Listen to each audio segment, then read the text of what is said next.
Snoring may sound like a harmless nuisance, but according to the article, Ibiki wa kenko no keikokun, gein kara taisaku made maruwakari gaido, it can be a serious warning sign for your health.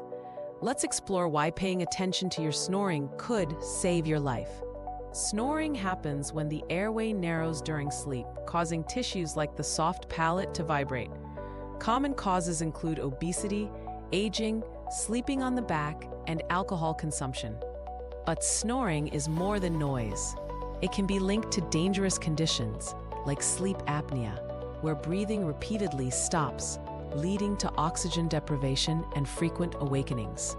Medical studies link snoring and sleep apnea to hypertension, heart disease, diabetes, and even stroke. For instance, habitual snorers have nearly twice the risk of developing type 2 diabetes. Fortunately, there are effective solutions. Lifestyle changes like losing weight, reducing alcohol, and sleeping on your side can help. Positional therapy has been shown to reduce apnea events significantly.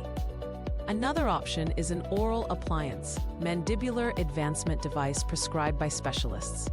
It moves the lower jaw forward to keep the airway open and has been proven effective for many patients. The key takeaway: don't ignore snoring. It could be your body's alarm bell signaling underlying health risks. Seek professional help and protect your health while improving your sleep and your partner's peace of mind.